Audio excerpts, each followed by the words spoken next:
Only one আর্থ, অর্থাৎ আমাদের একটাই মাত্র পৃথিবী, যেটার মধ্যে রয়েছে মানব সভ্যতা এবং প্রাকৃতিক সম্পদ আর জীবজন্তু সম্পদ। এই প্রাকৃতিক ইকোসিস্টেমের মধ্যে এক একটি প্রাণী আরেকটি প্রাণীর উপর নির্ভরশীল, কিন্তু ফসিল ফুয়েল যেমন কয়লা, ন্যাচারাল গ্যাস, তেল পোড়ানো, নষ্ট না হওয়া আবর্জনার স্তূপ, জঙ্গল ইত্যাদি পোড়ানোর কারণে প্রতিদিন নির্গত হয় কিছু ভয়াবহ গ্রিনহাউস গ্যাসেস। এই গ্রিনহাউস গ্যাসেসের কারণে আমাদের বায়ুমণ্ডলের উষ্ণতা বেড়েই চলেছে, যেটার ফলে হচ্ছে ভয়াবহ ক্লাইমেট চেঞ্জ। আর এই ক্লাইমেট চেঞ্জের জন্যে আমাদের পৃথিবীর ভারসাম্য এবং জীবজন্তুর উপর প্রভাব বেড়েই চলছে। এই বিষয়গুলোকে নিয়ে এবং এই বিষয়গুলোর নিয়ন্ত্রণ কেন্দ্র করে আমাদের আজকের এই অনুষ্ঠান।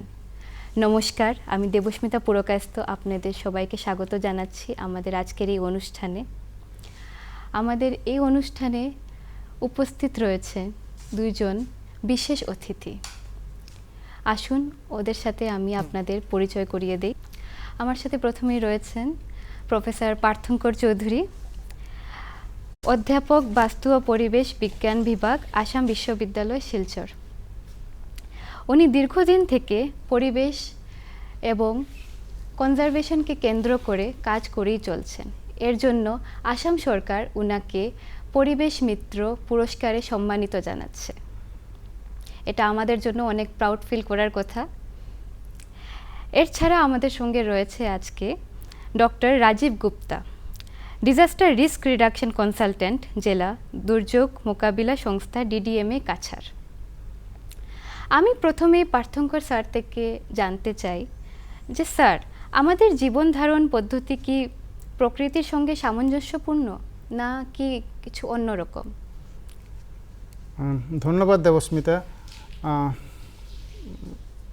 প্রকৃতির সঙ্গে আমাদের জীবনযাত্রা যেটা ছিল, তো এক সময় বলতে গেলে আজ থেকে ধরো 50 বছর আগে বা 100 বছর আগের কথাই যদি বলি, তো কারণ আমাদের যেটা সভ্যতা, আমাদের যেটা অরিজিন যেখানে রয়েছে 5000 বছর পুরনো, যেটা আমাদের বেদিক কালচার, সেখানে আমরা যদি বৈদিক মন্ত্রগুলো আমরা দেখি, সেখানে দেখব আমরা যে সবগুলো মন্ত্রই যাতে প্রকৃতির সঙ্গে সামঞ্জস্য রেখে ভবিষ্যতে আমরা চলতে পারি এবং প্রতিদিনের কাজকর্মে যেন আমরা প্রকৃতির কোনো বিরুদ্ধাচরণ করি না, সেইভাবে কথাগুলো লেখা আছে। সংস্কৃতে হয়তো বা কঠিন ভাষায় লেখা আছে, কিন্তু সেই সংস্কৃতগুলোকে বাংলায় যখন আমরা করি তখন দেখতে পাই সব কিছুই যেন মানুষের সাথে প্রকৃতির যেমন একটা যেটা সম্বন্ধ, সেটা যেন এক নিবিড় সম্বন্ধ। আমরা যদি আরও দেখি, এরপরের দিকেও যদি আমরা দেখি, আমাদের যে সমস্ত মনীষীরা রয়েছেন, বিশ্বকবি রয়েছেন রবীন্দ্রনাথ ঠাকুর, তো ওনারও বেশ কিছু প্রকৃতি পর্যায়ে বেশ কিছু লেখা রয়েছে।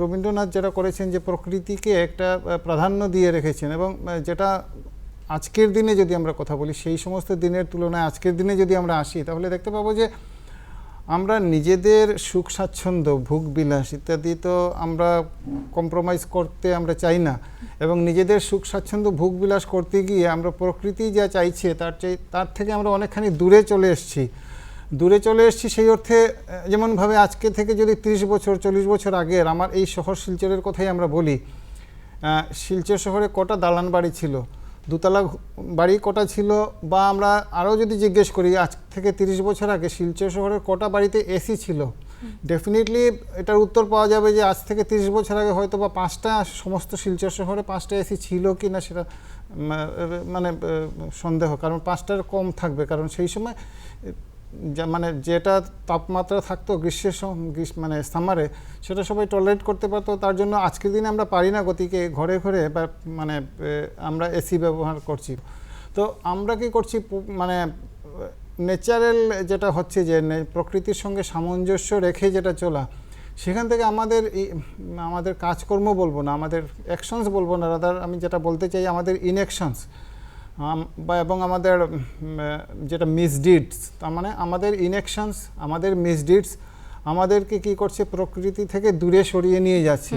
আমরা নিজেদের বাকি যেগুলো বাহ্যিক যেগুলো উপকরণ, সেগুলো দিয়ে আমরা সামহাও অ্যাডজাস্ট করার চেষ্টা করছি, কিন্তু এইভাবে কতদিন চলতে পারে? আজকে থেকে 20 বছর হতে পারে, 30 বছর হতে পারে। আগামী যে সমস্ত প্রজন্মগুলো আসছে, সেই প্রজন্মগুলো তো এমন অবস্থা থাকবে যেটা আজকে আমাদের মাঝারি ধরনের শহর, যেখানে এই শহর শিলচর, মানে করিমগঞ্জ, হাইলাকান্দি, আমাদের এক অবস্থা, আমাদের থেকে যেখানে জনবসতি আরও বেশি, আজকে ব্যাঙ্গালোর বলো বা দিল্লি বলো, সেখানে সমস্যাগুলো আরও প্রকট। তো মানে কি হচ্ছে যে মানুষের যে মানে যেটা টেন্ডেন্সি, যেটা জীবনের যেটা সুখ স্বাচ্ছন্দ্য লাভের আশায় আমরা প্রকৃতি থেকে ক্রমেই দূরে সরে আসছি।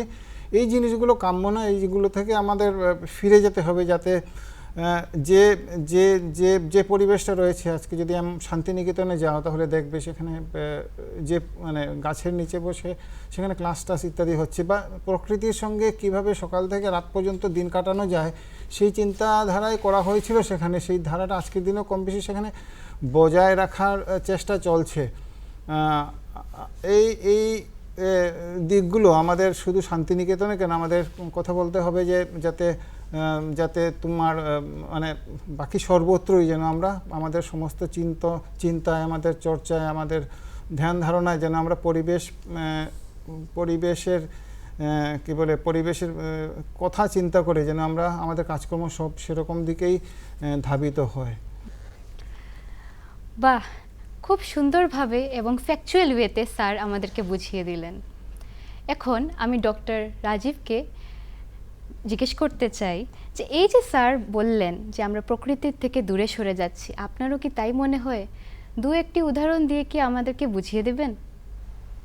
দেবস্মিতা, এই কথাটি স্যার যে কথাগুলো বললেন, পার্থঙ্কর স্যার, সেই কথাগুলো তো অনস্বীকার্য।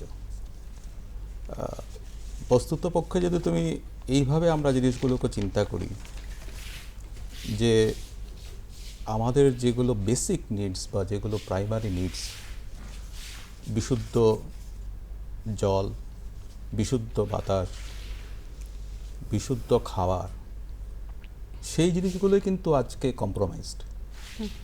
সেটার পিছনে কিছুটা নিড রয়েছে, কিছুটা স্যার যেটা বলতে চাইছিলেন কিছুটা গ্রিডও রয়েছে।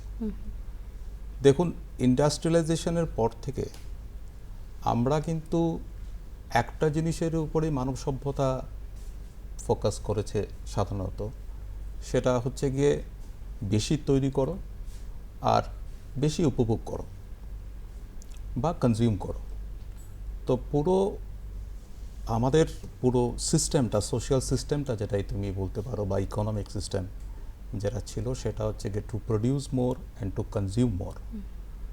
তো সেই কম্পিটিশনে গিয়ে কি হয়েছে যে ডেভেলপমেন্ট তো চলবেই বা সেই জিনিসগুলো চলবে, কিন্তু তৎসঙ্গে আমাদের প্রকৃতিকেও রক্ষা করার দায়িত্বটা কিন্তু আমাদের মধ্যে রয়ে গেছে। উদাহরণস্বরূপ যেগুলো তুমি জিনিসগুলো বললে, তো আজকের দিনকে দেখো আমাদের কাছে বিশুদ্ধ শাক বলো, সবজি বলো, মাছ বলো, যাই বলো, বিশুদ্ধ খাওয়ার নিয়ে কিন্তু একটা বিরাট সংশয় রয়েছে। তার সঙ্গে রয়ে গেছে পিওর সেফ ড্রিঙ্কিং ওয়াটার, তার সঙ্গে রয়ে গেছে বাতাসের কোয়ালিটির। তো বুঝতে পারছো, এয়ার কোয়ালিটি ইন্ডেক্স এমন জায়গায় পৌঁছে গেছে যে সরকার এখন বাধ্য হয়ে কিছু স্টেপস নিচ্ছেন যাতে বাতাসের গুণগত মান যাতে ঠিকঠাক থাকে। তো সেই জিনিসগুলোর থেকে যারা স্যার বলছেন, হ্যাঁ, প্রকৃতির সাথে যে আমাদের একটা ন্যাচারাল যে একটা রিলেশনশিপটা ছিল, কারণ আমরাও তো প্রকৃতির অঙ্গ, কিন্তু যখন আমাদের মধ্যে সেই মানে কনজিউমারিজম ব্যাপারটা চলে এসছে, তখন আমরা যাই হোক, কিছুই হোক, আমাদের বেশি দরকার, বেশি মুনাফা দরকার, বেশি কিছুই মানে সব কিছু আমাদের বেশি কনজামশন দরকার। তো সেই সময়টার থেকেই জিনিসগুলো গন্ডগোল পাকানো শুরু হয়েছে।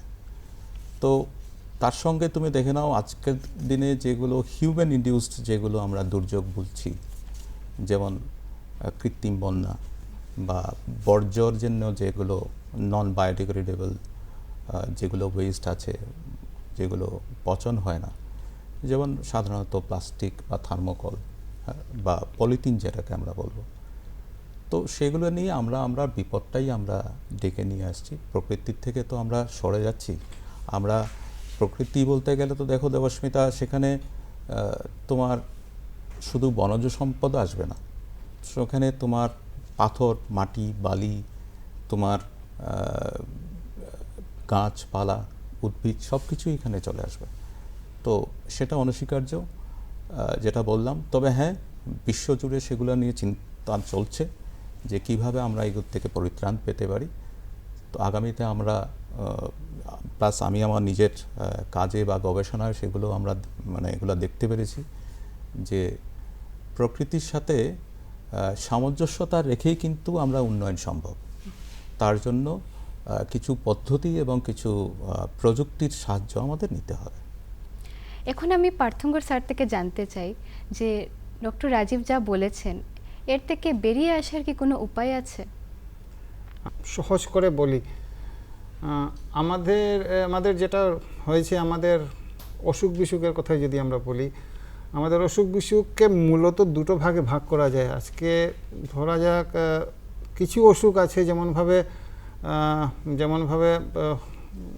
যেমনভাবে কি বলবো, কারো পড়ে গেল, হাত পা ভেঙে গেল, তো সেখানে অর্থোপেডিক্সের কাছে আমরা যাই। তো এগুলো তো ন্যাচারাল, এগুলো কার কোন সময় অঘটন ঘটে তার জন্য ডাক্তার আছে, বা মেডিসিন যখন কোনো অসুবিধা হয়, সে জ্বর আসলো, তো ভাইরাল ফিভার হলো, এগুলো হচ্ছে কি নর্মাল অসুখ বিসুখ যেগুলো হয়।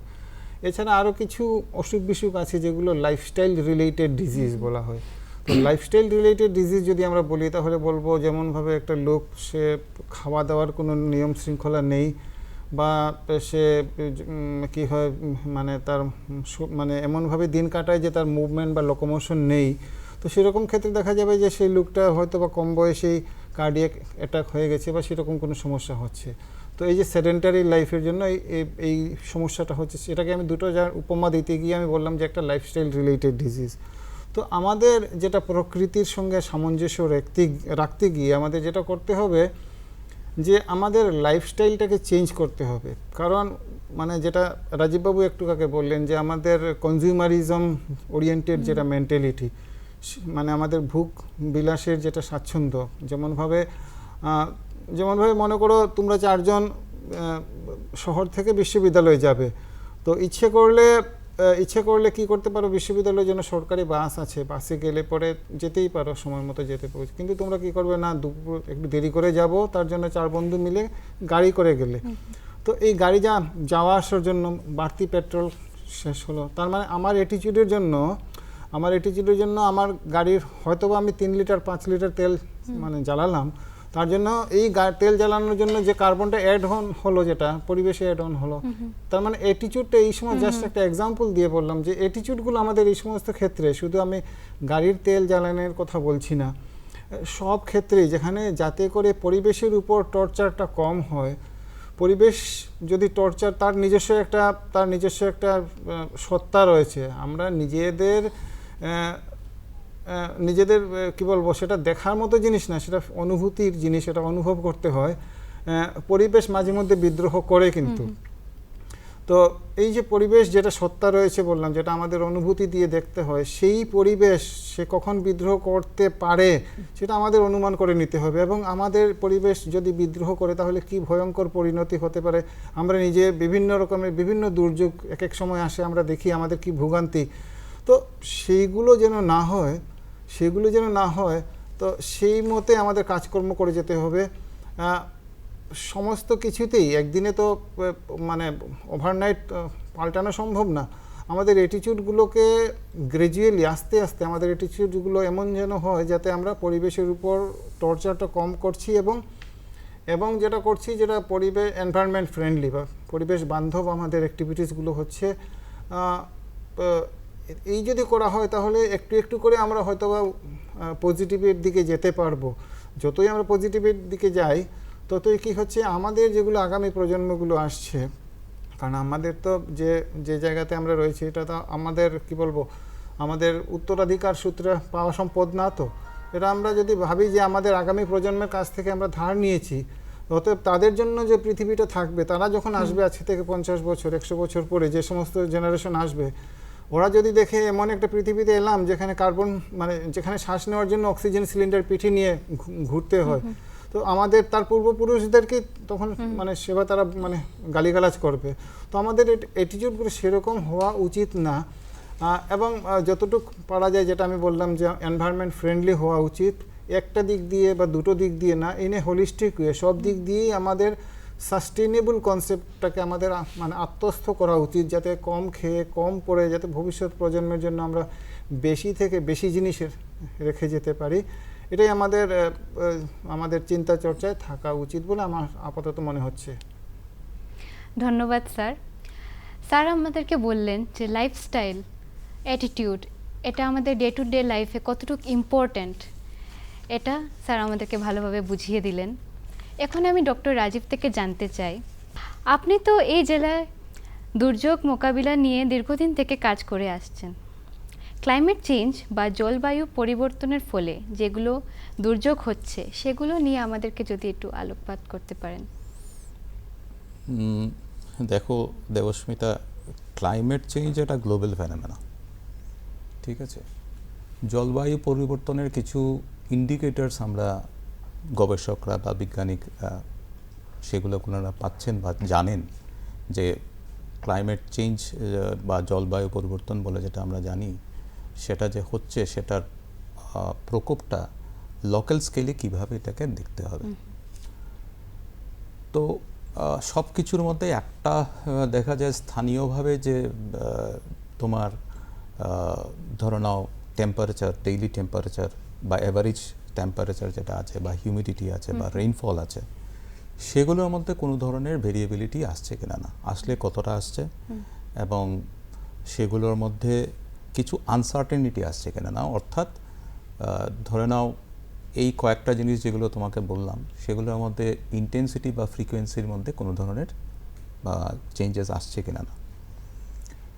তো জলবায়ু পরিবর্তনের ইম্প্যাক্টটাই শুধু, কারণ তো আমরা কয়েকটা নিয়ে স্যাররাও বলছেন, তোমার সাথে কথা হয়েছে প্রারম্ভেই, তুমি গ্রিন হাউস গ্যাস এফেক্টের কথাগুলো বলেছ।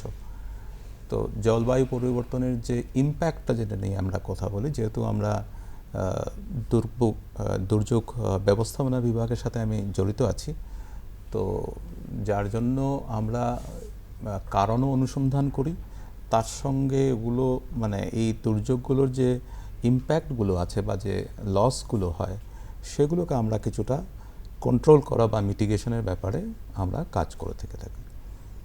তো ক্লাইমেট চেঞ্জ ইম্প্যাক্ট যদি তুমি বরাক উপত্যকার কথা আমাকে বলো বা জিজ্ঞেস করো, তো এখন আমাদের ডিজাস্টার ম্যানেজমেন্ট অ্যাক্টে যেগুলো আমরা ট্র্যাডিশনাল বা কনভেনশনাল দুর্যোগ বলে যেগুলো জিনিস আমরা জানি, প্রাকৃতিক দুর্যোগ বলে যেগুলো আমরা এতত অঞ্চলের যেগুলো, যেমন বন্যা ধরে নিতে পারো, স্টর্ম ধরে নিতে পারো, ঝড় হয়, তার সঙ্গে যেমন ঘূর্ণিঝড়, সাইক্লোন টাইপের হয়, তার সঙ্গে এখানে আমাদের প্রায় দেখা যায় পাহাড় অঞ্চলে ল্যান্ডস্লাইডের প্রকোপ।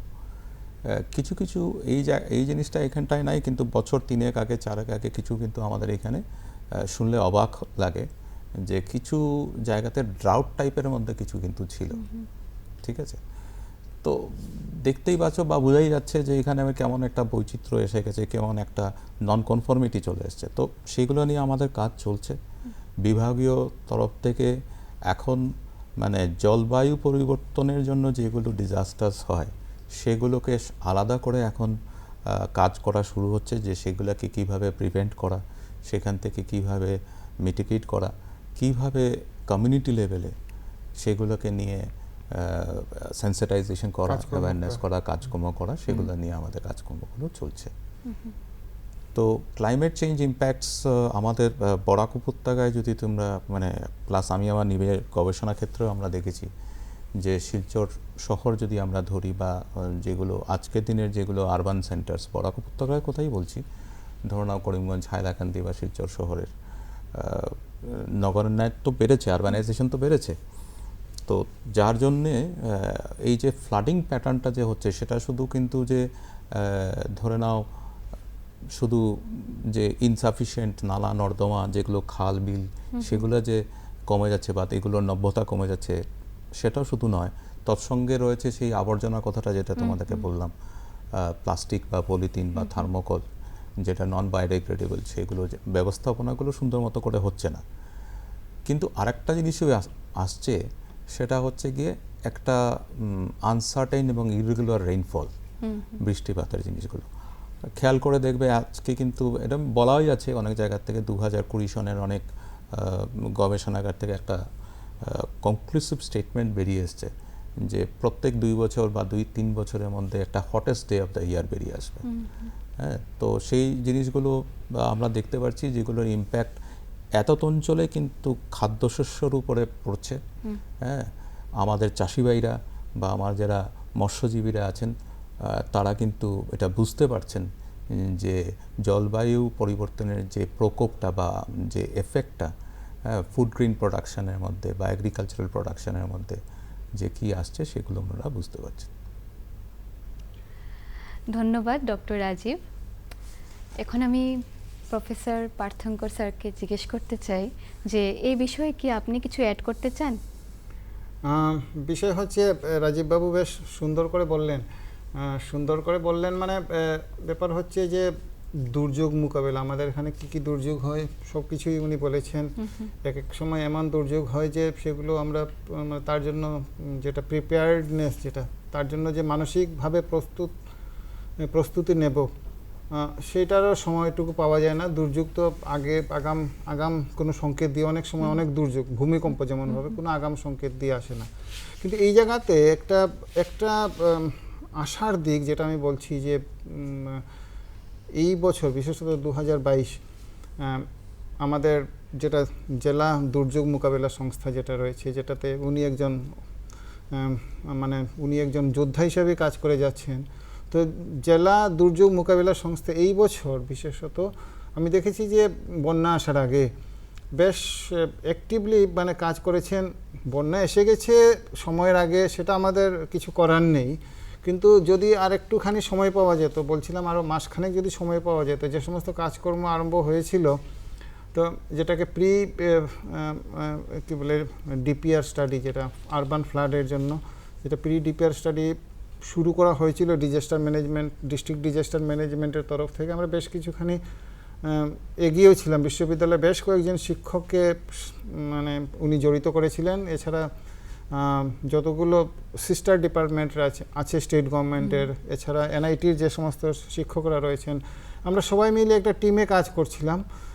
কাজটা মোটামুটি 50-60% কাজটা হয়ে গেছিলো, কিন্তু বন্যাটা এসে যাওয়ায় পুরোটা হয়নি।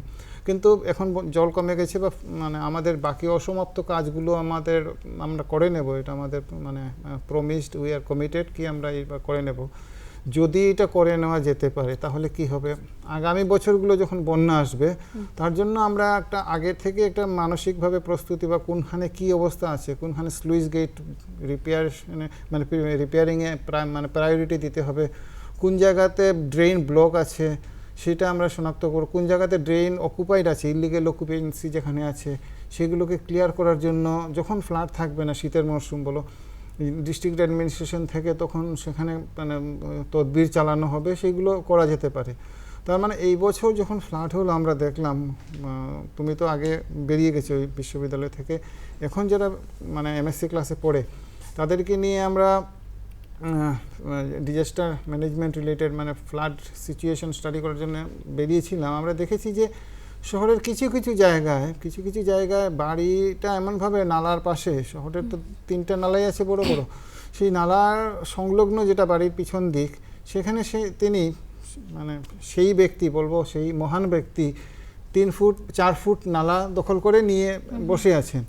জল যাওয়ার এতটুকু চওড়া রাস্তা, সেটাকে যদি এদিক থেকে যদি কমিয়ে আনা হয় 4 ফুট, এদিক থেকে যদি কমিয়ে আনা হয় তাহলে কি হবে? এটা তো একটা জায়গাতে যে এমন হচ্ছে ঠিক না, নালার যতটুকু পাশে যতটুকু আছে সবখানে একই অবস্থা। অ্যাটিটিউড চেঞ্জ, যেটা মানসিকতা পরিবর্তন, একটু আগেই যে কথাটা বলছিলাম যে আমাদের সামগ্রিকভাবে আমাদের চিন্তা চর্চা করতে হবে যাতে আমরা পরিবেশ বান্ধব আমাদের অ্যাক্টিভিটিসগুলো হয়, প্রকৃতির সঙ্গে সামঞ্জস্য রেখে আমাদের চলতে হবে। আমরা যদি নালাটা 20 ফুট আছে, আমরা যদি ব্যক্তিগত দখল করতে করতে সেটাকে আমরা 7 ফুট 8 ফুট করে নেই, প্রকৃতির আমরা বিরুদ্ধাচরণ করলাম কি না? তো এই বিরুদ্ধাচরণ করলে প্রকৃতি যখন সে রিভল্ট করবে, তো তার ফলটা হবে সেই লোকের লেভেলে। আমি এটা একটা উদাহরণ দিয়ে বললাম, পরিবেশ তো মাইক্রো লেভেলে হয় না পরিবেশ, মাইক্রো লেভেলে ছোট লেভেলে যদি চেষ্টা চরিত্র যা কিছু করা, সেরকমভাবে আমার বরাক উপত্যকাতে যে সমস্ত এখানে মনে করো আমি সোনাবাড়ি ঘাট, মনে করো উদারবন, মনে করো বাঁশকান্দি, মনে করো সেরকমভাবে 50টা জায়গা বা 100টা জায়গাতে যদি আমরা যে মানে সুস্থভাবে যদি আমরা পরিবেশের এই কাজগুলো করি, যখন আমরা সাম টোটাল করব, যোগ করব, তখন দেখব যে পুরো বরাক উপত্যকাতে কিছু কিছু পজিটিভ কাজ হচ্ছে পরিবেশের জন্য। এটাকে যখন আমরা পুরো মানে রাজ্যের মধ্যে, যে আসামের কাছাড় জেলাতে এই হচ্ছে, আর শিবসাগরে এই হচ্ছে, তো গোয়ালপাড়াতে এই হচ্ছে, তো আমরা যখন দেখব যে রাজ্যের অন্ততপক্ষে 25 বা 30% এরিয়াতে they are giving priority for improving the health. তো এইভাবে একটা সময় যখন টোটাল করা যাবে, উপর থেকে যখন দেখা যাবে, জাতীয় পর্যায়ে যখন দেখা যাবে, তখন দেখা যাবে যে yes, there are some good pockets in the country যেখানে এনভায়রনমেন্ট ফ্রেন্ডলি অ্যাটিটিউড নিয়ে লোকগুলো বসবাস করার চেষ্টা অন্ততপক্ষে করে যাচ্ছে। তো এই প্রয়াসটা যদি একটা ফোকাস হয়, তখন আস্তে আস্তে এই ভ্যালু মানে নাম্বারগুলো বেড়ে যাবে। এই করতে করতে আমরা একদিনে হয়তো আমাদের যেটা কাঙ্ক্ষিত যেটা লক্ষ্য, সেই লক্ষ্যে আমরা গিয়ে পৌঁছাতে পারবো। তো এর জন্য যেটা দরকার, খুব বেশি যেটা দরকার, সেটা হচ্ছে কি গণসচেতনতা। এবং এই গণসচেতনতা যদি আমরা করতে পারি, শুধু টিভিতে দেখালেই হবে না, থ্রো মাই অ্যাকশনস, থ্রো মাই ডিডস আমাকে প্রমাণ করতে হবে যে আমরা এই জিনিসটা চাই, এই জিনিসটা করব না, এই জিনিসটা করব। ডুজ অ্যান্ড ডু নোটসগুলো আমাদের একদম ক্লিয়ার কাট মানে ডিফাইন করা থাকবে। আমরা এই করব, এই করলে এই খারাপ হবে, অতএব এই করব না আমরা। তো ডুজ অ্যান্ড ডু নোটসগুলো আমাদের কাছে যদি একেবারে ওয়েল ডিফাইন্ড থাকে, তখন আমরা একটা ডেফিনেটলি একদিনে সম্ভব না, আগেই বলেছি। তো এটা যদি আমাদের চরিত্রের মধ্যে যদি আমরা রপ্ত করে নিতে পারি, তখন গিয়ে আশা করি, আমি আশাবাদী, আমি মানে নেগেটিভ অ্যাটিটিউড না, আমরা আশা করি যে কিছু না কিছু একটা পজিটিভ করা যেতেই পারে। আমরা অনুষ্ঠানের শেষ পথে চলে এসেছি। আমি ডক্টর রাজীবকে একটা কোয়েশ্চেন করতে চাই, যেটা পুরোপুরি আমার তরফ থেকে। দুর্যোগ বলুন বা প্রকৃতির সঙ্গে সামঞ্জস্যপূর্ণভাবে থাকা বলুন, ইয়ং জেনারেশন যেটা আছে, যেটা আমাদের ফিউচার জেনারেশন, এই ফিউচার জেনারেশনের কি পাইভোটাল একটা রোল হতে পারে, এটি আপনি যদি একটু হাইলাইট করে বুঝিয়ে দিতে পারেন। খুব প্রাসঙ্গিক প্রশ্ন এবং খুব মূল্যবান প্রশ্ন। দেখো, যখনই কোনো কিছু পরিবর্তন এসছে, এই পরিবর্তনের মূল কাণ্ডারে কিন্তু যুবকরা, যুবতীরা ছিলেন সব জায়গাতে। যে কোনো এটা পলিটিক্যাল চেঞ্জ হতে পারে, মিলিটারি লেভেল হতে পারে, ইকোনমিক লেভেল হতে পারে। তো সেই জিনিসগুলো যদি আমরা এমন একটা উন্নয়নের দিকে, যেটা সাস্টেইনেবল ডেভেলপমেন্টের কথা যদি আমরা মানে চিন্তা করি বা ভাবি, এবং ভারতবর্ষ এবং তথা আসাম বা উত্তর পূর্ব প্রসঙ্গে যদি আমরা ভাবি, তো এই পরিবর্তনটা আসতে হলে, যেটা স্যারও বলছেন, পার্থঙ্কর স্যার বলছেন যে মাইন্ডসেটের বা অ্যাটিটিউডাল চেঞ্জ, যে জিনিসগুলো বা বিহেভিয়ারাল চেঞ্জ, সেটা আসতে হলে কিন্তু শুরু হতে হবে পরিবার থেকে, এবং চেঞ্জটা শুরু হতে হবে মায়েদের থেকে, মহিলার থেকে। চেঞ্জ এজেন্টস যাদেরকে আমরা বলছি, সেটা হচ্ছে গিয়ে প্রত্যেক বাড়ির মায়েরা বা বোনেরা যারা আছেন, সঙ্গে যারা আজকে ইয়াং জেনারেশন যারা নিয়ে এসছে, ওরাই কিন্তু এই পরিবর্তনটা আনতে পারবে, সে বলে আমি আশা রাখি। তো সরকারি তরফ থেকে অনেক ধরনের চলছে, কাজ চলছে, যেমন ধরুন নেহরু যুব কেন্দ্র সংগঠন, এনএসএস, আপতমিত্র তৈরি করা চলছে, ভলেন্টিয়ার্স তৈরি করা চলছে কমিউনিটি লেভেলে। খুব ইয়াং প্রফেশনালস, রিসার্চার্স আজকাল ডাইরেক্ট মিনিস্ট্রিতে কিন্তু মানে কাজ পাচ্ছেন, মেইনলি ফর চেঞ্জ ম্যানেজমেন্ট, এই পরিবর্তনটা করার জন্য। তো সামাজিক লেভেলে এগুলো আমরা কাজ চলছে এবং আরও কাজ করতে হবে। আর যেটা স্যারও বলছেন, আমি একদম সহমত, যে পরিবর্তনটা মানুষের মধ্য থেকে আসতে হবে এবং স্থানীয় লোকজনের করতে আসতে হবে, এবং যারা ইয়াং জেনারেশন আছে এবং মহিলারা যদি এগিয়ে আসতে পারেন, তাহলে আমার মনে হয় অনেক কিছুই সম্ভব। ধন্যবাদ ডক্টর রাজীব। আমি লাস্টলি এখন পার্থঙ্কর স্যারকে বলবো, আপনি সংক্ষেপে যদি কনক্লুড করে দেন আমাদের আজকের এই আলোচনাটা। বিষয় হচ্ছে, আমরা এই স্বল্প পরিসরে বেশ কিছু কথা নিয়ে আলোচনা করলাম। তো আমার যেটা আপকামিং জেনারেশন, যেটা যুব প্রজন্ম, যেটা রাজীববাবু বললেন, যে আমি দেখতে পাচ্ছি যে আমরা যখন বিভিন্ন জায়গাতে যাই, আমরা দেখি যে আমাদের ইয়ং অ্যান্ড এনথুসিয়াস্টিক জেনারেশনসগুলো কিন্তু খুব ভালোই কাজ করছে। তো সেই প্রকৃতি রক্ষা বা প্রকৃতির সঙ্গে সামঞ্জস্য রক্ষা, যেটা আজকের আলোচনার মানে মুখ্য বিষয় ছিল, তো ওরা কি বলে কমিটমেন্ট নিয়ে এগিয়ে যাবে। এবং যে কোনো ইউনিট অফ দ্য ফ্যামিলি হচ্ছে মহিলা মা হতে পারে, মহিলা বোন হতে পারে, দিদি হতে পারে। তো তারা যদি গাইডেন্স দেন, যে ইউনিট অফ দ্য ফ্যামিলি যদি গাইডেন্স দেয়, ঘর থেকেই, যেটা বলা হয় যে চ্যারিটি বিগিনস এট হোম, তো ঘর থেকেই যদি এই তার শিক্ষাটার প্রচার শুরু হয়, তাহলে আমার মনে হয় সমাজে সেই শিক্ষাটার বিস্তার ঘটবে। এবং সমাজে যদি তার ভালোভাবে বিস্তার ঘটে, তাহলে সমস্ত দেশ বা রাজ্য তার সুফল পাবে। এই আশা টুকু মনে রেখে আমরা আজকের আলোচনার শেষের দিকেই আমরা চলে যেতে পারি। আমি অনেক অনেক ধন্যবাদ জানাচ্ছি প্রফেসর পার্থঙ্ক স্যার আর ডক্টর রাজীবকে আমাদের সাথে আজকে আলোচনায় থাকার জন্যে। আজকের আলোচনার বিষয় থেকে এক্সপার্টদের সাথে থেকে আমরা জানতে পারলাম যে এনভায়রনমেন্টকে সাস্টেনেবল রাখতে শুধু আমাদের একজনের দায়িত্ব নয়, এটি সকলের দায়িত্ব। বিকজ ইউনাইটেড হয়েই আমরা আমাদের এনভায়রনমেন্টকে সাস্টেনেবল করে রাখতে পারি। এরই সঙ্গে আজকে আমরা অনুষ্ঠানটির সমাপ্তি ঘোষণা করছি। ধন্যবাদ।